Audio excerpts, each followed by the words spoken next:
Hello everyone, एक और नया दिन, एक और नई उम्मीद और एक और नए रिवीजन लेक्चर के साथ हम आ चुके हैं आप लोगों तक सीए पॉइंट के द्वारा रिवीजन लेक्चर्स के अंदर related to your CA foundation exam. आज का जो टॉपिक रहने वाला है वो रहेगा related to your consent, that is your free consent. कल तक अपन ने डिस्कस करा था कि कौन कौन सी पार्टीज ऐसी है जो कॉन्ट्रैक्ट के अंदर एंटर कर सकती है, जिसके अंदर अपन ने डिस्कस करा था कि कुछ पार्टीज ऐसी है जिसको लॉ में स्पेसिफिकली मना किया हुआ है कि वो कॉन्ट्रैक्ट के अंदर एंटर नहीं कर सकते। जैसा कि अपन ने देखा था, पहले थे person that is your minor person, that is those who are below 18 years of age. Second था पर्सन ऑफ अनसाउंड माइंड और तीसरा था पर्सन डिस्क्वालिफाइड बाय लॉ। आज हम अगला एसेंशियल पढ़ने वाले हैं for a valid contract, that is related to your free consent. अब फ्री कंसेंट क्या होता है, जैसा कि अपन ने पिछले कुछ लेक्चर्स में भी और पहले लेक्चर के अंदर भी समझा था, फ्री कंसेंट का मतलब ये हो जाता है पार्टी अपनी मर्जी से सारी की सारी कॉन्ट्रैक्ट के एसेंशियल्स कंडीशन को समझते हुए रैशनल डिसीजन लेते हुए कॉन्ट्रैक्ट के अंदर एंटर करती है, बिना किसी जोर जबरदस्ती के, बिना किसी दबाव के। अगर किसी भी तरीके से डराया जाता है, धमकाया जाता है या किसी भी गलत तरीके से दूसरी पार्टी को इंड्यूस किया जाता है कॉन्ट्रैक्ट के अंदर एंटर करने के लिए, तो वो वैलिड कॉन्ट्रैक्ट नहीं माना जाता, क्योंकि उसके अंदर एक essential element of a valid contract missing माना जाता है, that is your free consent. अब अगर अपन देखें definition of free consent, according to section 13, two person are said to have consented when they agree upon the same thing in the same sense। कल भी अपन ने एक एग्जांपल लिया था about red and white car. एक आदमी सोच रहा था, या एक आदमी को अपनी वाइट कार बेचनी थी, दूसरे को लगा रेड कार बेचना चाहता है, तो वो कॉन्शियस एड ईडम नहीं था, यानी दोनों पार्टी सेम चीज को सेम सेंस में नहीं समझ रही थी, इसलिए वो कंसेंट नहीं माना जा रहा था। तो ये डेफिनेशन जो अभी अपन को यहाँ पे बताई गई है, that is related to your consent और conscious ad idem. X have two car, one Maruti car and one Honda City car. Y does not know that X has two cars. Y offers to buy the car at 50,000 rupees. Here there is no identity of mind, यानी common we can say conscious ad idem नहीं है। उसको पता ही नहीं कि उसके पास दो car है, उसने सिर्फ 50,000 रुपये ऑफर कर दिया, उसको लगा कि होंडा सिटी दी जाएगी। आगे बढ़ते अपन, in respect of subject matter hence there is no consent. पहले तो कंसेंट की बात की जा रही कि दोनों पार्टी सेम चीज को सेम सेंस में नहीं समझ रही, क्योंकि एक्स ने कहीं पर भी क्लैरिफाई नहीं करा कि वो अपनी मारुति कार बेचना चाहता है या फिर होंडा सिटी बेचना चाहता है। बट यहां पर वाई ने ऑफर दे दी 50,000 रुपए में, ये समझते हुए अपन मानते हैं कि वो होंडा सिटी खरीदना चाहता है, बट हो सकता है एक्स अपनी मारुति कार बेचने में इंटरेस्टेड हो। तो यहां पर पार्टीज के बीच में कंसेंट ही नहीं है, तो ये शुरू से ही यानी कॉन्ट्रैक्ट शुरू से ही वॉइड माना जाएगा, यानी वॉइड एब इनिशियो। तो सबसे पहली डेफिनेशन जो बताई गई है, that is related to your consent. Next आ जाती है फ्री कंसेंट, यानी consent is said to be free when not caused by, यानी ये चीजों से अगर कंसेंट नहीं ली गई है तो फ्री मानी जाएगी। अगर इन चीजों का इस्तेमाल करते हुए आपने कंसेंट ली है सामने वाली पार्टी से या उसको इंड्यूस करा कॉन्ट्रैक्ट के अंदर एंटर करने के लिए, तो वो वैलिड कॉन्ट्रैक्ट नहीं माना जाएगा। सबसे पहली चीज जो अपने लिए आ जाती है वो रहता है अपना कोरिजन, जो सेक्शन 15 में, अनड्यू इन्फ्लुएंस सेक्शन 16 में, fraud under section 17, misrepresentation under section 18 और मिस्टेक अंडर सेक्शन 20, 21 और 22। मिस्टेक के लिए ज्यादा सेक्शन इसलिए लिए क्योंकि मिस्टेक के अंदर mistake of fact, mistake of law, law के अंदर फर्दर दो पार्ट्स में मिस्टेक को डिवाइड किया जाएगा, यानी mistake of Indian law and mistake of foreign law. तो ये सब चीजों को अपन डिटेल में डिस्कस करते हैं। सबसे पहली चीज आ जाता है अपने लिए कोरिजन। कोरिजन का मतलब committing any act which is forbidden by the IPC. IPC means अपने लिए यहां पर इंडियन पीनल कोड, यानी कोई भी ऐसा काम जो इंडियन पीनल कोड में मना किया हुआ है। अब इसके अंदर सारे के सारे काम आ जाएंगे जो गैर कानूनी माने जाते हैं, चाहे किसी को मारना, चाहे किसी को धमकाना, चाहे किसी की फैमिली को नुकसान पहुंचाना, तो ये या फिर नुकसान पहुंचाने की धमकी देना, ये सारे के सारे एक्ट्स आईपीसी में मना किए हुए हैं।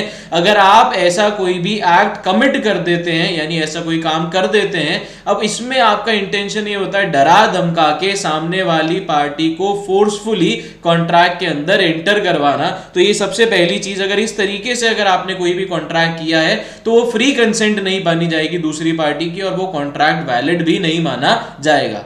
Threatening to commit any act which is forbidden by IPC। पहले पॉइंट में बताया गया आपने कोई ऐसा काम कर दिया है जो आईपीसी में मना था, दूसरे पॉइंट में बताया गया है कोई ऐसा काम करने की धमकी देना जो आईपीसी में मना किया गया है। अभी तक आपने काम किया नहीं है, हो सकता है मैंने किसी को फोन करके धमकी दी कि आपके पास जो प्लॉट है वो मुझे कम प्राइस पे दे दीजिए वरना मैं आपको नुकसान पहुंचाऊंगा, तो ये धमकी देना भी ऐसा एक्ट है जो इंडियन पीनल कोड में मना है, तो ये कोरिजन के अंदर आएगा और वो फ्री कंसेंट नहीं माना जाएगा। Next, unlawful detaining of any property or threatening to detain any property. जैसा अपन मूवीज वगैरह में देखते हैं और अभी भी अपन काफी रूरल एरियाज में देखते हैं, गुंडागर्दी जो चलती है जिसके अंदर अपन किसी और की जमीन के ऊपर कब्जा करने की कोशिश करते हैं या फिर धमकी देना कि आप कब्जा कर लेंगे उसकी प्रॉपर्टी पे, उसके लैंड पे, तो ऐसी सारी की सारी चीजें ऐसी है जो कोरिजन के अंदर काउंट की जाती है। और इन सब चीजों का इस्तेमाल करके या इनमें से किसी भी एक चीज का इस्तेमाल करके अगर आप किसी पार्टी के साथ कॉन्ट्रैक्ट के अंदर एंटर करने की कोशिश करते हैं तो वो वैलिड कॉन्ट्रैक्ट नहीं माना जाएगा, क्योंकि सामने वाली पार्टी की consent is not a free consent, और फ्री कंसेंट के बिना किए गए सारे के सारे एग्रीमेंट कॉन्ट्रैक्ट के केस में कन्वर्ट नहीं हो सकते, वो एग्रीमेंट तक की स्टेज पे ही रहेंगे और वो भी इलीगल एग्रीमेंट की कैटेगरी के अंदर काउंट किए जाएंगे। Next, elements of coercion need not necessary proceed from party to a contract, यानी हो सकता है दो लोगों के बीच में कॉन्ट्रैक्ट हुआ हो, एक पर्सन, जैसे फॉर एग्जांपल मेरे और आपके बीच में कॉन्ट्रैक्ट हुआ, मैंने किसी थर्ड पर्सन को अपॉइंट करा आपको डराने के लिए, आपको धमकाने के लिए on my behalf, that also amounts to coercion. जो चीज यहां पर अपन को बताई गई है, coercion need not necessarily proceed from the party to a contract. Next, coercion need not necessarily be directed against the contracting party. हो सकता है मैं आपको डरा धमका नहीं रहा, हो सकता है मैं आपको नुकसान नहीं पहुंचा रहा, बट हो सकता है मैं आपके कोई इमीडिएट रिलेटिव को नुकसान पहुंचा रहा हूं या फिर नुकसान पहुंचाने की धमकी दे रहा हूं, तो वो भी कोरिजन के अंदर इंक्लूड किया जाएगा। It is immaterial whether the IPC is in force or not at the time or the place where the coercion is employed। हो सकता है काफी एरियाज ऐसे हैं जहां पर कुछ एक्ट्स नहीं एप्लीकेबल होते, तो अगर वैसी जगह पे भी आपने कोई ऐसा काम करा है जो गलत है तो वो गलत ही माना जाएगा। ऐसा नहीं है कि वहां पर वो एक्ट नहीं लगता तो उस चीज को सही मान ली जाएगी। किसी भी तरीके से आपने धमकाया या आपने किसी के द्वारा धमकाया सामने वाली पार्टी को या उसके किसी फैमिली मेंबर को या फिर उसकी प्रॉपर्टी को नुकसान पहुंचाने की कोशिश करी या फिर धमकाया कि आप उसकी प्रॉपर्टी को नुकसान पहुंचा देंगे, ये सारी की सारी चीजें कोरिजन के अंदर इंक्लूड की जाती है। और इस तरीके से अगर आप किसी पार्टी के साथ कॉन्ट्रैक्ट करते हैं तो वो फ्री कंसेंट नहीं माना जाता है। नेक्स्ट है अपने लिए जहां पर फ्री कंसेंट नहीं मानी जाती, that is your undue influence. अब अनड्यू इन्फ्लुएंस का मतलब समझते हैं, dominating the will of other person to obtain an unfair advantage over the others. यानी किसी एक, अब इसके अंदर दो पार्टीज की पोजीशन समझते हैं। एक पार्टी स्ट्रांग पोजीशन में होती है, दूसरी पार्टी वीक पोजीशन में होती है। स्ट्रांग पार्टी अपनी स्ट्रांग पोजीशन का इस्तेमाल करते हुए वीक पार्टी को कंट्रोल करते हुए एक ऐसे कॉन्ट्रैक्ट के अंदर एंटर करा देती है जो बाद में जाके अपन को पता चलता है कि वीक पार्टी के लिए नुकसानदायक था। बट क्योंकि उस समय जब कॉन्ट्रैक्ट किया गया था एक ऐसा इंसान था जो एक स्ट्रांग पोजीशन में था और उस टाइम वो आपके माइंड को कंट्रोल करके, अपन कह सकते हैं एक तरीके से ब्रेन वॉश करके आपको कॉन्ट्रैक्ट के अंदर एंटर करवा दिया, तो ऐसा भी अगर कोई कॉन्ट्रैक्ट किया गया है तो वो अनड्यू इन्फ्लुएंस के अंदर आएगा, यानी फ्री कंसेंट यहां पर भी नहीं मानी जाएगी। अब यहां पर पहली चीज जो अपन को बता रखी है, when the relation subsisting between the parties must be such that one party is in position to dominate and the will of other। यानी पार्टीज के बीच में रिलेशन ऐसा होना चाहिए कि एक पार्टी स्ट्रांग पोजीशन में होनी चाहिए ताकि वो अपनी स्ट्रांग पोजीशन का इस्तेमाल करते हुए वीक पार्टी से कॉन्ट्रैक्ट करवा ले। ऐसी रिलेशन के एग्जांपल हो सकते हैं, अपन देखते हैं काफी लोग स्पिरिचुअल गुरुज को फॉलो करते हैं, तो गुरु और उसके चेले के बीच का जो रिलेशन होता है that is also a relation of dominant and weak. Teacher student या डॉक्टर और पेशेंट, ये सारे के सारे ऐसे रिलेशन है जहां पर अपन अनड्यू इन्फ्लुएंस एक्सरसाइज कर सकते हैं. The dominant party use his position, यानी डोमिनेंट पार्टी अपनी डोमिनेंट पोजीशन का इस्तेमाल करती है. किस लिए करती है? To obtain an unfair advantage over the other, यानी जो वीक पार्टी है उससे एक अनफेयर एडवांटेज लेने की कोशिश करने के लिए अपन अपनी स्ट्रॉन्ग पोजीशन का इस्तेमाल करते हैं, और वो इसके अंदर इंक्लूड किया जाएगा, that is relating to your undue influence.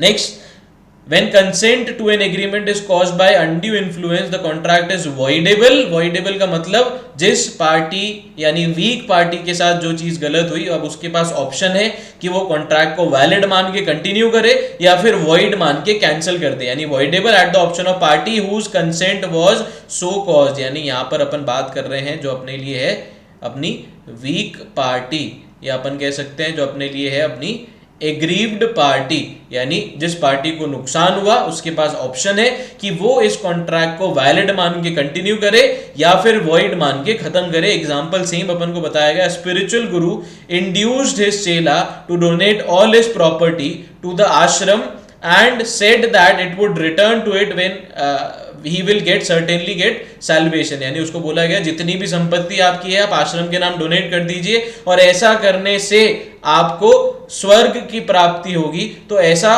करवाना और ऐसा ब्रेन वॉश करना गलत तरीके से, क्योंकि आप एक गुरु हो, वो आपको मानता है, आप स्ट्रॉन्ग पोजीशन में हो, आप डोमिनेंट पोजीशन में हो, आप उसका गलत इस्तेमाल करते हुए एक वीक पार्टी को यानी अपने चेले को एक ऐसे कॉन्ट्रैक्ट के अंदर एंटर करा रहे हैं जिससे उसको नुकसान है, तो ये अनड्यू इन्फ्लुएंस के अंदर माना जाएगा.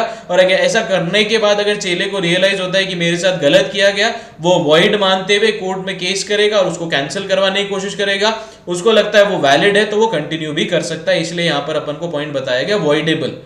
The chela did the same, held that this is a case of undue influence, so it becomes void.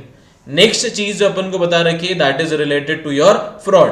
The term fraud means to take representation of fact made wilfully with a view to deceive the other party, यानी आप जानबूझ के दूसरी party to a contract को गलत information बता रहे हो, गलत फैक्ट्स बता रहे हो, जिसमें आपका इंटेंशन है सामने वाली पार्टी को नुकसान पहुंचाना. जो चीज अपन को बताई गई है with a view to deceive the other party, wilfully यानी जानबूझ के. ऐसा नहीं है कि गलती से आपको भी फैक्ट की नॉलेज नहीं थी, आपने बता दिया, बट आप जानबूझ के कोई फैक्ट छुपा रहे हो या गलत बता रहे हो with a view to induce the other party to enter into a contract, तो वो फ्रॉड की कैटेगरी के अंदर इंक्लूड किया जाएगा. Fraud means any act committed by a party to a contract or his conveyance or by his agent with an intent to deceive other party to or his agent or to induce them to enter into contract. यानी अपना main intention ये है कि कैसे भी झूठ बोल के, कैसे भी घुमा फिरा के बात अगर अपन उसको बताते हैं जिससे वो कॉन्ट्रैक्ट के अंदर बस एंटर कर ले और अपने को उस झूठ का फायदा हो जाए, अगर ऐसे कोई काम अपन कर रहे हैं, so that is included in the category of fraud. Next जो चीज है अपने लिए essentials of a fraud by a party to a contract. कोई थर्ड पार्टी अगर आपको आके झूठ बोलती है जिसपे आप भरोसा करते हो, वो आपकी गलती है, वो फ्रॉड के अंदर नहीं आएगा. मैं आपसे कॉन्ट्रैक्ट कर रहा हूं, मैंने आपसे कुछ झूठ बोला जिसका बाद में आपको पता चलता है कि मुझे पता था ये फैक्ट गलत है, बट फिर भी मैंने आपको बताया, तो वो फ्रॉड की कैटेगरी के अंदर इंक्लूड किया जाएगा. There must be representation. An opinion or statement of expression does not amount to fraud. यानी रिप्रेजेंटेशन यानी हो सकता है मैंने कोई फर्जी डॉक्यूमेंट बना के आपके सामने रखा, हो सकता है फर्जी फैक्ट्स बना के आपके सामने रखे, हो सकता है फर्जी गवाही आपके सामने दिलवाई, ये सब फ्रॉड की कैटेगरी के अंदर इंक्लूड किया जाएगा. अगर मैं सिर्फ अपना एक ओपिनियन बता रहा हूं कि मेरे हिसाब से ये चीज ऐसी होनी चाहिए, that does not amount to fraud, क्योंकि वो मेरा ओपिनियन था, मेरा एक्सप्रेशन ऑफ स्टेटमेंट था, यानी मेरी जो इच्छा थी, मुझे जो सही लगा वो मैंने बोला, आपने उस पर भरोसा करा, that was your fault. But अगर मैं फोर्सफुली आपके सामने कोई चीज प्रेजेंट कर रहा हूं जो एक एसेंशियल चीज है related to our contract, for example आप मुझसे एक जमीन खरीदने आ रहे हो, मैं कोई प्लॉटिंग का नक्शा आपके सामने प्रेजेंट कर रहा हूं, मैं कोई फ्रॉड वीकेंड से डॉक्यूमेंट आपके सामने गवर्नमेंट डॉक्यूमेंट प्रेजेंट कर रहा हूं जो बाद में जाके पता चलता है कि सारे के सारे फॉल्स थे, वो सब फ्रॉड की कैटेगरी के अंदर इंक्लूड किया जाएगा. बट अगर मैं सिर्फ अपना ओपिनियन बताता हूं कि जमीन अच्छी है और यहाँ पे रेट बढ़ने के चांसेस है, तो वो फ्रॉड की कैटेगरी के अंदर नहीं आएगा. Next, the representation must be false, यानी वो रिप्रेजेंटेशन गलत होनी चाहिए। Next, fraud before the conclusion of contract होना चाहिए, कंक्लूजन होने के बाद अगर कोई चीज मैं आपको गलत भी बता रहा हूं उससे आपका कोई नुकसान नहीं होगा, तो इसलिए अपन ने यहां पे इस चीज को इग्नोर करा। The representation must be made wilfully, यानी जानबूझ के अगर आप गलत दे रहे हो तो ही वो फ्रॉड के अंदर आएगा। अगर आपको भी कोई चीज गलत बताई गई थी और आपने उस बात पे ट्रस्ट करते हुए किसी और इंसान को वो चीज बता दी, तो वो सारी चीजें मेरे एंड से या मैं पिछले इंसान के ऊपर फ्रॉड का केस कर सकता हूं, आप मेरे ऊपर नहीं कर सकते, क्योंकि वो मिसरिप्रेजेंटेशन के अंदर आएगा, जो अपना अगला टॉपिक रहने वाला है। The misrepresentation must be made with the view to deceive the other party, यानी मेरा इंटेंशन था आपको डिसीव करना, आपको नुकसान पहुंचाना, आपको गुमराह करना। The other party must have acted upon the deceived, यानी मैंने कोशिश करी आपको अपने झांसे में फंसाने की, बट आप फंसे ही नहीं, तो आप मेरे ऊपर फ्रॉड का केस नहीं कर सकते, because you have not entered into a contract on the basis of that irrelevant और we can say that fraud information. मैंने इंफॉर्मेशन दी, गलत इंफॉर्मेशन दी, आपने अगर उस इंफॉर्मेशन के ऊपर एक्ट करा है तो ही, और उसके बेसिस पे आपको कुछ नुकसान हुआ है, that is the last point, the other party have suffered a loss, यानी अगर आपको नुकसान हुआ है, सच में हुआ है, और उस इंफॉर्मेशन के बेसिस पे हुआ है, जो गलत इंफॉर्मेशन मैंने आपको बताई थी, तभी वो फ्रॉड की कैटेगरी के अंदर इंक्लूड किया जाएगा। नेक्स्ट है अपना effects of fraud. A contract induced by fraud is voidable. Again voidable का मतलब हो जाता है जिसके साथ फ्रॉड किया गया, जिस पार्टी को नुकसान हुआ फ्रॉड की वजह से, उसके पास ऑप्शन है कि वो कॉन्ट्रैक्ट को वैलिड माने, वो कॉन्ट्रैक्ट को वॉइड माने। At the option of the party defrauded, यानी जिसके साथ फ्रॉड हुआ है, till the exercise of such option the contract is valid. The party can rescind, rescind का मतलब हो जाता है अपने लिए cancel the contract within the reasonable time, right to insist upon performance, यानी कॉन्ट्रैक्ट चालू था, मुझे पता चल गया सामने वाली पार्टी ने मेरे साथ क्या फ्रॉड करने की कोशिश करी है, तो मैं सामने वाली पार्टी को अब कह सकता हूं कि आपने कहा था यहाँ पे पानी बिजली का कनेक्शन है, तो आप वो मुझे करा के दीजिए, वरना मैं ये पर्टिकुलर प्लॉट नहीं लूंगा। That is right to insist upon performance, जो झूठ बोला था आप उसको पूरा कीजिए। And last is your right to claim damages if you have suffered loss, यानी आपके बोलने के बेसिस पे, आपकी फ्रॉड इंफॉर्मेशन के बेसिस पे मुझे कोई नुकसान हुआ, तो वो सारे के सारे डैमेजेस मैं आपसे ले सकता हूं। बेसिकली अगर अपन इफेक्ट के अंदर बात करेंगे किसी भी पॉइंट की, which is not caused by, we can say whether it is any scenario that is not caused by free consent, यानी कहीं ना कहीं कुछ गलत बता के, गलत करके आपको कॉन्ट्रैक्ट के अंदर एंटर करवाया गया, बाद में आपको पता चला, तो कॉन्ट्रैक्ट रहेगा हमेशा वॉइडेबल। वॉइडेबल का मतलब ये हो जाता है, मोस्टली वॉइडेबल रहेगा, काफी सिनेरियोज अपन देखते हुए आ रहे हैं। वॉइडेबल का मतलब जिस पार्टी को नुकसान हुआ, यहां पे ये चीज याद रखनी है, जिस पार्टी को नुकसान हुआ है उसी के पास ऑप्शन रहेगा कि वो कॉन्ट्रैक्ट को वैलिड मान के कंटिन्यू करे या फिर वॉइड मान के उस कॉन्ट्रैक्ट को खत्म करे। अब यहां पे इंपॉर्टेंट चीज ये हो जाती है कि उसी पार्टी के पास ऑप्शन रहेगा जिसको नुकसान हुआ है, that is the aggrieved party, जिसके साथ झूठ बोला गया, जिसके साथ जबरदस्ती की गई, जिसको डराया गया, जिसको धमकाया गया, उसी पार्टी के पास ऑप्शन रहेगा, दूसरी पार्टी के पास ऑप्शन नहीं है, क्योंकि उसका तो ऑलरेडी इंटेंशन ही यही था कि आपको बेवकूफ बना के, आपको डरा धमका के कॉन्ट्रैक्ट करवाना, तो वो ऑप्शन एक्सरसाइज करने का कोई पॉइंट ही नहीं बनता कि वो कैंसिल करना चाहेगा, उसको आपसे कॉन्ट्रैक्ट करवाना ही था, इसीलिए उसने ये सारे काम करे। तो ये चीज अपन को दिमाग में रखनी है कि वॉइडेबल रहेगा at the option of party जिसको नुकसान हो सकता है या जिसको नुकसान हुआ है। नेक्स्ट अपने लिए इंपॉर्टेंट चीज आ जाती है जो थोड़ी बहुत मिलती जुलती है, मिस रिप्रेजेंटेशन फ्रॉड। दो इंपॉर्टेंट चीजें, डिफरेंस अपन पहले थोड़ा बहुत समझते हैं, फिर मिस रिप्रेजेंटेशन की तरफ बढ़ते हैं। फ्रॉड के अंदर आपको पता था दो पार्टीज ए और बी, ए ने बी के साथ कॉन्ट्रैक्ट करा, ए को पता था वो कुछ गलत इंफॉर्मेशन जानबूझ के बी को दे रहा है ताकि बी को ललचाया जाए to enter into a contract, वो फ्रॉड के अंदर आएगा। ए भी किसी फैक्ट के ऊपर रिलाय कर रहा था, उसको भी नहीं पता था कि ये चीज गलत है, उस इंफॉर्मेशन के बेसिस पे रिलाय करते हुए उसने बी को इंफॉर्मेशन दी, बाद में बी को पता चला ऐसा कोई फैक्ट है ही नहीं, बट उसमें ए की भी गलती नहीं थी क्योंकि ए को भी नहीं पता था, तो ये मिस रिप्रेजेंटेशन के अंदर आएगा।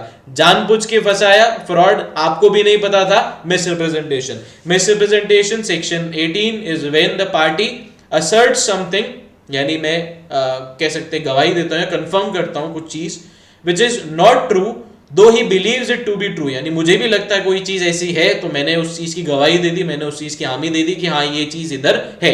इन other words misrepresentation is a false representation made innocently यानी आपका इंटेंशन नहीं था सामने वाली पार्टी को नुकसान पहुंचाने का, आप खुद इनोसेंट हो, आप खुद बेखबर हो कि ऐसी कोई चीज है, आपको भी किसी ने कोई चीज बताई, आपने वो इंफॉर्मेशन पास ऑन कर दी, तो वो मिस रिप्रेजेंटेशन के अंदर इंक्लूड किया जाएगा। आप जानबूझ के गलत कर रहे थे, वो फ्रॉड के अंदर इंक्लूड किया जाएगा। एक थिन लाइन होती है और इसको प्रूफ करना कोर्ट में बहुत ज्यादा अपने लिए मुश्किल हो जाता है। Agreement is said to be influenced by misrepresentation if all of the following conditions are satisfied। अब conditions क्या? The party makes a representation of fact, that is the representation by a stranger, by anyone with the conveyance or by his agent to a contract does not affect the validity of a contract। अब यहाँ पे वापस वही चीज, fraud भी party के द्वारा किया जाना चाहिए, मिसरिप्रेजेंटेशन भी पार्टी टू अ कॉन्ट्रैक्ट के द्वारा किया जाना चाहिए। कोई स्ट्रेंजर आके कोई फैक्ट बता रहा है वो मिसरिप्रेजेंटेशन के अंदर नहीं आएगा। The misrepresentation was made innocently का मतलब आपका इंटेंशन सामने वाली पार्टी को नुकसान पहुंचाने का नहीं था। That is, if it was made with a view, it was not made with a view to deceive the other party। वहां पर था फ्रॉड के अंदर with an intention to deceive the other party। Misrepresentation के अंदर आपका intention नहीं था to deceive the other party। Next, the other party has actually acted believing the misrepresent to be true, यानी जो गलत इंफॉर्मेशन आपके पास थी आपने पास ऑन करी और सामने वाली पार्टी ने उस इंफॉर्मेशन पे भरोसा करके कोई चीज कर ली, तभी वो मिसरिप्रेजेंटेशन के अंदर इंक्लूड किया जाएगा। तो अभी तक अपन ने 3 चीजें पढ़ी। पहली चीज अपने लिए थी कोरिजन, जिसके अंदर सिंपल सी चीज, कोई भी ऐसा काम करना या ऐसा काम करने की धमकी देना जो इंडियन पीनल कोड में मना है, या फिर किसी की प्रॉपर्टी अनलॉफुली डिटेन करना या डिटेन करने की धमकी देना। ये 4 पॉइंट रहे अपने कोरिजन के अंदर। दूसरी चीज जो अपन ने डिस्कस करी वो था अपने लिए फ्रॉड का मतलब ये हो जाता है सीधी सीधी चीज, मैंने जानबूझ के आपको कोई गलत इंफॉर्मेशन बताई जिसमें मेरा इंटेंशन था आपको धोखा देकर आपसे पैसा लेना, वो फ्रॉड के अंदर इंक्लूड किया जाता है। अब आ जाता है मिसरिप्रेजेंटेशन का मतलब इनोसेंटली आपने कोई फैक्ट का कंफर्मेशन दे दिया जो आपको भी लगता था सही है, सामने वाली पार्टी ने उस पर विश्वास करा, बाद में दोनों को पता चला वो चीज गलत है, तो वो मिसरिप्रेजेंटेशन की कैटेगरी के अंदर इंक्लूड किया जाता है। एक और कंफ्यूजिंग चीज इन दोनों से मिलती जुलती, दैट इज मिस्टेक मतलब अपनी सीधी सी चीज, गलती का मतलब कोई फॉल्ट हो गया। अब मिस्टेक 2 तरीके की, mistake of fact, mistake of law. Fact का मतलब कोई ऐसा ऑब्जेक्ट या कोई ऐसी चीज जो कॉन्ट्रैक्ट के अंदर मेंशन्ड है उसको लेकर कुछ गलती हो गई, कंफ्यूजन हो गया, that is mistake of fact. Mistake of law का मतलब कोई लॉ ऐसा था जिसको आपने गलत तरीके से इंटरप्रेट किया, जैसे अपन मोस्टली करते हैं। लॉ की लैंग्वेज ही ऐसी है, लॉ की टर्मिनोलॉजी ऐसी है जो काफी लोगों को समझ में नहीं आती। हो सकता है जल्दबाजी में आपने लॉ को गलत तरीके से इंटरप्रेट किया हो, तो ये सारी चीजें मिस्टेक ऑफ लॉ के अंदर आती है। अब मिस्टेक ऑफ फैक्ट 2 तरीके का, unilateral, bilateral. Mistake of fact we can say mistake of law, यहाँ पर एक चीज अपने से भी यहाँ पर मिस्टेक हो गई, that is mistake of law can be of 2 types, that is mistake of Indian law, mistake of foreign law. अब इन चीजों को समझते हैं। सबसे पहली चीज mistake of fact, unilateral, bilateral. Unilateral यानी किसी एक पार्टी की गलती हो गई, बायलेटरल यानी दोनों पार्टी की गलती हो गई। अब अगली चीज डिटेल में अभी अपन समझेंगे, फैक्ट लॉ दोनों को। लॉ के अंदर Indian law, foreign law. Indian law यानी आपके लिए लॉ ऑफ लैंड, क्योंकि आप इंडिया में रिसाइड कर रहे हैं तो आपके लिए इंडियन लॉ माना जाएगा law of land. Law of land की गलती करना इज नॉट एन एक्सक्यूज, क्योंकि आप ऐसा माना जाता है इंडिया में रह रहे हैं तो आपको इंडिया के रूल्स रेगुलेशन आने चाहिए, नहीं आते तो गलती के अंदर काउंट नहीं किया जाएगा और जैसा लॉ में लिखा है वैसा आपको करना पड़ेगा।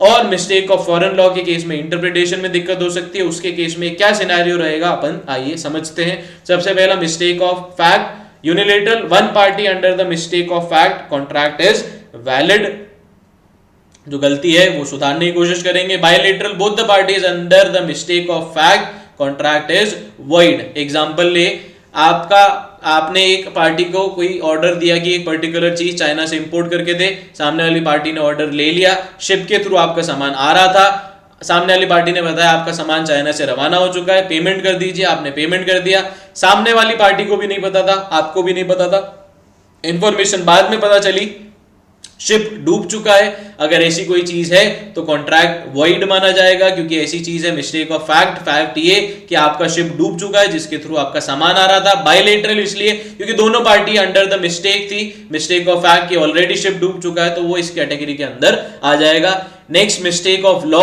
Indian law contract is valid. Indian law contract is valid इसलिए लिखा क्योंकि आपकी देश के जो भी नियम कानून है ऐसा माना जाता है कि आपको उसकी पूरी की पूरी इंफॉर्मेशन है, और अगर नहीं है तो वो आपकी गलती है, जो भी गलती है उसकी भरपाई आप करोगे, बट कॉन्ट्रैक्ट वैलिड माना जाएगा, उसको आप कैंसिल नहीं करोगे क्योंकि उसको सुधारने के तरीके आपके लॉ में मेंशन्ड है। जो भी पेनल्टी है, फाइन है, डॉक्यूमेंटेशन वापस करना है वो करना पड़ेगा, पर इसको आप एक्सक्यूज नहीं दे सकते क्योंकि ऐसा माना जाता है। आपको अपनी कंट्री का लॉ पता होना चाहिए। मिस्टेक ऑफ फॉरेन लॉ को माना जाता है same as mistake of fact, और मिस्टेक ऑफ फैक्ट अपन को पता है दो कैटेगरी में, और दोनों पार्टीज अगर मिस्टेक ऑफ फॉरेन लॉ में थी तो वो कॉन्ट्रैक्ट को वॉइड माना जाता है। अब ये जनरली क्योंकि अपन को पता है ग्लोबलाइजेशन होने की वजह से we are doing cross boundary trades, that is we are doing trade across our national boundaries, यानी कंट्री के बाहर भी आप ट्रेड कर रहे हैं। इंपोर्ट एक्सपोर्ट अपन देखते हैं, खूब सारी चीजों का किया जाता है आज की तारीख में। तो अगर उसके अंदर कोई कॉन्ट्रैक्ट में कोई ऐसा क्लॉज डाल दिया या कोई ऐसा लॉ डाल दिया जिसमें आप फॉरेन लॉ को फॉलो करेंगे और उससे रिलेटेड अगर कुछ गलती हो गई, अगर एक पार्टी की गलती है तो वैलिड, और उसके जो भी रेपरकेशंस है, जो भी प्रोविजंस है, उसके हिसाब से आपको सुधारना पड़ेगा। और अगर दोनों पार्टीज थी under the mistake of foreign law तो वो वॉइड माना जाएगा, और वॉइड मानने के बाद उस चीज को आपको कैंसिल करना पड़ेगा। तो ये था अपना फ्री कंसेंट का टॉपिक। फ्री कंसेंट, सबसे पहले अपन ने कंसेंट समझा। कंसेंट का मतलब ये था कि पार्टीज दोनों पार्टी सेम चीज को सेम सेंस में समझ रही है तो कंसेंट मानी जाएगी। कंसेंट के बाद फ्री कंसेंट आया। फ्री कंसेंट का मतलब अपने लिए हो जाता है कब कब कंसेंट फ्री नहीं मानी जाती।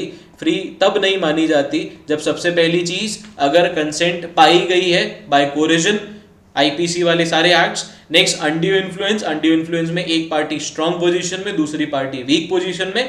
स्ट्रांग पार्टी अपनी स्ट्रांग पोजीशन का इस्तेमाल करते हुए वीक पार्टी को इंड्यूस करती है to enter into contract, voidable रहेगा at the option of weaker party, या जिसका ओपिनियन लिया गया है by use of undue influence. Fraud मतलब जानबूझ के आप सामने वाली पार्टी को गलत फैक्ट्स बता रहे हो, छुपा रहे हो, ये सब चीजें फ्रॉड के अंदर। मिसरिप्रेजेंटेशन के अंदर ये आ जाता है गलती से, इनोसेंटली आपसे भी कुछ मिस्टेक कमिट हो गई, आपने किसी और पे भरोसा करा, या आपको भी नहीं पता था ये फैक्ट गलत है, आपने दूसरी पार्टी को बताया। फ्रॉड मिसरिप्रेजेंटेशन में there is a thin line. Fraud में इंटेंशनली मिस्टेक, मिसरिप्रेजेंटेशन में unintentionally mistake. Again divided into two part, mistake of fact, law, fact again two part, unilateral, bilateral, law again two part, Indian law and foreign law. तो ये था कब कब अपनी consent free नहीं मानी जाती, और अगर कंसेंट फ्री नहीं है तो कॉन्ट्रैक्ट भी वैलिड नहीं है। अगले टॉपिक के अंदर बढ़ेंगे हम अगले लेक्चर के अंदर। So till then keep watching the videos of CA Point. All the best for your coming exams. Thank you and have a nice day.